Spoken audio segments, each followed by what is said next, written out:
In today's video, I'm going to teach you how to delete your Temu account. Whether you're looking to move on from the platform or you simply need a fresh start, I'll walk you through each step to ensure you can close your account smoothly. Let's dive right in.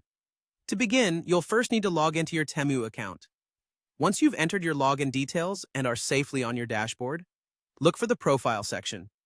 This is typically represented by an icon or your profile picture in the interface. Clicking on this profile icon will take you to several personal settings options, which we'll need to access as we proceed. After opening your profile, you'll now want to head over to the account security settings. This part of the site helps you manage everything related to your account safety and privacy.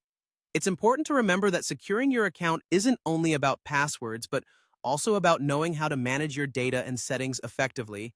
Feel free to explore some of these security options if you're interested, but our focus right now is on deleting the account. Once you're in the account security section, you'll need to scroll down. Here, you'll find the option to delete your Temu account. It's usually positioned towards the bottom, so keep an eye out for labels that indicate account modification or termination. Before you click delete, take a moment to make sure this is the choice you want to make. Deleting the account will likely mean losing access to any data or content you have stored on the platform. Consider downloading backups of any important information or data you might need in the future. If you've made up your mind and would like to proceed, go ahead and click on the option to delete the account. By clicking the delete option, you may be prompted with a warning or confirmation message. This is a standard part of the process to ensure you're aware of the consequences, and it gives you a chance to reconsider before taking this irreversible step.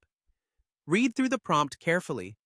Some platforms offer a grace period where you can recover your account if the deletion hasn't been fully processed, but don't count on this being your safety net. After you confirm, your request to delete the account will be processed. The platform usually sends a confirmation email or notification verifying your request has been received and possibly how long it will take to complete.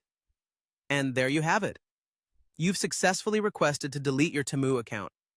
Remember, taking control of your digital footprint is crucial, and knowing when to remove accounts you no longer use is part of that process. I hope this guide was clear and helpful. Thanks for watching, and if you have any questions or need further assistance, feel free to reach out in the comments section. Don't forget to subscribe for more tutorials and tips. See you in the next video.